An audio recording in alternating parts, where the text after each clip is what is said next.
Salut, cher peuple sahélien d'Afrique.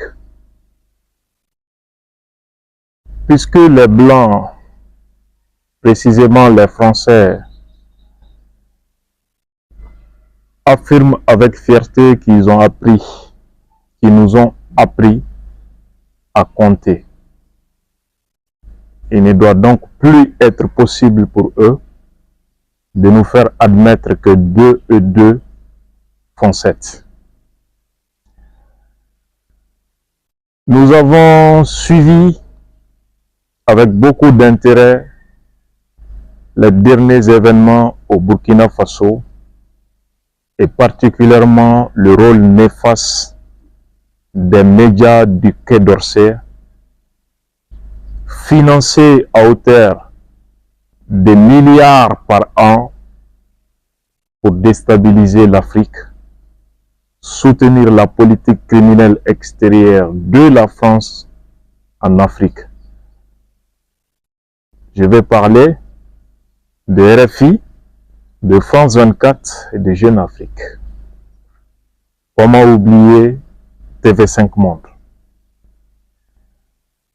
Mais ce qui est en cours aujourd'hui au Burkina Faso n'est pas une surprise pour ceux qui n'oublient pas.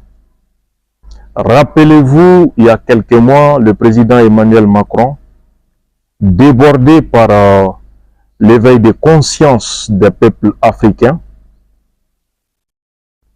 la France, qui est aujourd'hui au summum de l'impopularité en Afrique, grâce au réveil des Sahéliens, a demandé aux médias français de soutenir le narratif français, de déconstruire la montée en puissance de la Russie dans l'opinion publique africaine, de valoriser les actions des Barkhane et de voir comment appuyer la politique française. On doit être beaucoup plus agressif, mobilisé sur ce sujet. C'est pourquoi nous avons créé ces dernières années un poste d'ambassadeur justement dédié spécifiquement à cette question qui est absolument fondamentale et qui à mes yeux est, comme je viens de l'évoquer, clé et qui permettant justement de travailler sur la diplomatie publique en Afrique permet d'installer notre narratif et de donner nos arguments. Je pense que collectivement, nous devons être beaucoup plus réactifs, beaucoup plus mobilisés sur les réseaux sociaux, travailler avec des alliés, des partenaires de la France dans les opinions publiques, pas simplement pour contrecarrer, évidemment, ces fausses informations, mais pour pouvoir les stopper de manière très claire au plus vite et porter la valorisation de nos propres actions. Et à cet égard, nous devons beaucoup mieux utiliser le réseau France Média Monde, qui est absolument clé, qui doit être une force pour nous. Et je pense que nous avons collectivement à repenser notre grammaire commune. Ces médias, de façon hypocrite, avaient fait un communiqué à l'époque pour essayer de se désolidariser de cette injonction présidentielle.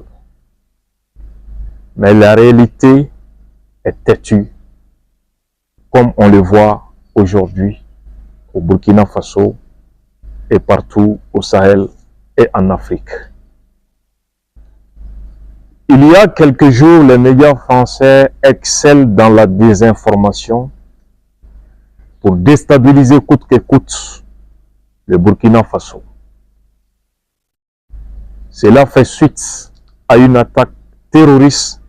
Vous savez que les attaques terroristes ont toujours une revendication politique, une visée politique qui est de faire chuter un régime.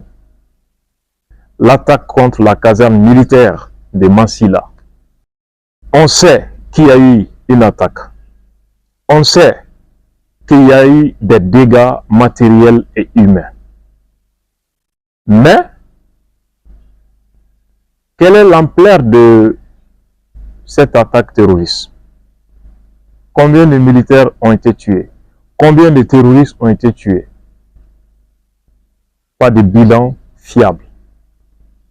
Mais les médias français sont déjà dans des invectives, dans des jugements du bilan du président Ibrahim Traoré. Sur la base de quoi? Des informations venues des terroristes.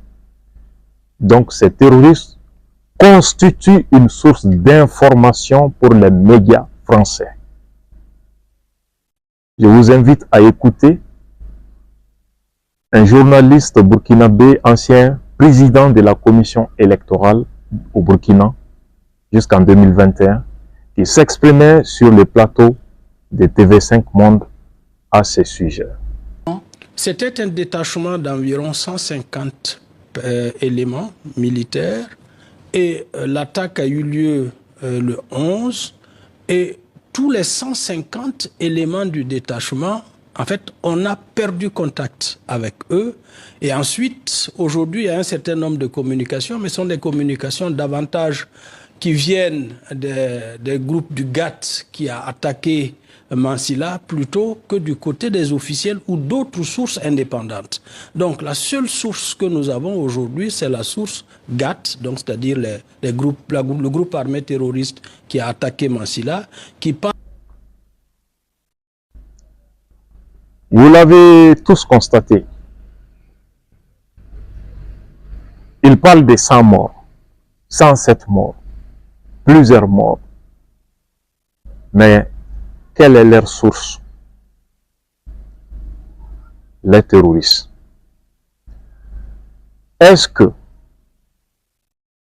un groupe terroriste qui combat un État peut être une source d'information crédible pour des médias comme France 24, RFI et TV5 Monde, au point de juger tout un pays, tout un État, toute une armée avec ça, et de peindre en noir le bilan comme si l'objectif réel de cette attaque terroriste était de prouver que le président Ibrahim Traoré n'a rien fait depuis 2 ans.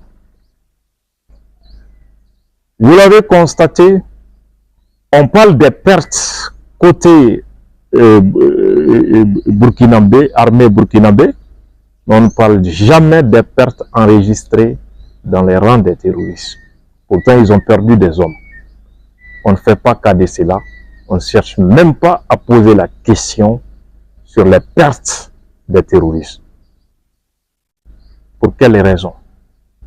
Que cache cette omission volontaire de la part des médias français comme France 24, TV5 Monde et RFI et Jeune Afrique?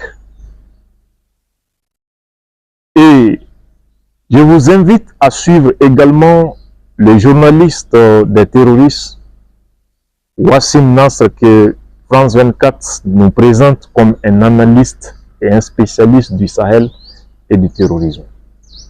Il nous parle des attaques terroristes, il nous parle des violences imputées à l'armée burkinabé, mais tenez-vous bien, sa seule source d'information reste les groupes armés terroristes que le monde entier est censé combattre.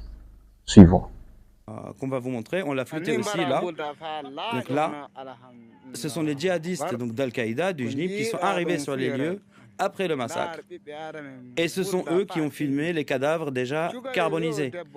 Hommes, femmes et enfants. Parce que le paradoxe dans cette histoire, c'est que les djihadistes sont les premiers sur les lieux, que ce soit dans le nord ou au sud de Dori, pour filmer, documenter les exactions de l'armée et de ses milices supplétives. On a ici des photos d'un massacre qui a eu lieu le 11 du mois, donc le jour même où il y a eu l'attaque de Mansilla. Là, ce sont des enfants tués. Là, on est au sud-ouest de Ouaïgaya, donc dans le nord du pays. Là, ce sont des enfants, une vieille dame, et puis on va voir un vieillard aussi tué. Et donc là, encore une fois, ce sont les djihadistes qui documentent les exactions. C'est assez particulier. Vous l'avez bien entendu. Il affirme que ces exactions supposées ont été documentées par les terroristes. Ça suffit comme argument. Point besoin de recouper. Point besoin de chercher à équilibrer l'information, comme l'exige la déontologie du journalisme. On ne questionne pas sur la réalité des faits présentés par ces groupes terroristes dans les vidéos. Dans les vidéos, on voit des victimes, des femmes, des enfants, etc. Oui. Mais, qui les ont tués? Quand? Et pourquoi? Wassim précise d'ailleurs que ce sont les groupes armés terroristes qui sont arrivés les premiers sur le terrain pour enregistrer, pour filmer. Qu'est-ce qui nous montre que ce ne sont pas ces mêmes terroristes qui sont à la base de ces massacres pour accuser l'armée du Burkina Faso? On ne questionne pas ça. Mais on fait passer ce que disent ou présentent les groupes terroristes comme argent comptant pour juger toute une armée, toute une nation, tout un pays, le Burkina Faso. N'est-ce pas malhonnête intellectuellement? Quel est l'objectif recherché par un tel analyste, par un tel média comme France 24? Clairement, le soutien aux actions terroristes. Donner une justification idéologique à de nouvelles attaques terroristes. Pour preuve, ils précisent dans leur élément que parce que l'armée du Burkina a massacré des innocents civils et que les terroristes sont venus venger ces innocents. Donc, l'armée du Burkina, selon France 24 et ses experts, est contre son propre peuple que les terroristes sont en train de défendre, de protéger. N'est-ce pas là une apologie du terrorisme condamnée par la législation nationale et internationale, condamnée par la morale, la déontologie et par la pudeur. Suivons Wassim Nasr dans l'étalage de sa malhonnêteté intellectuelle sur le plateau de France 24 à ce sujet.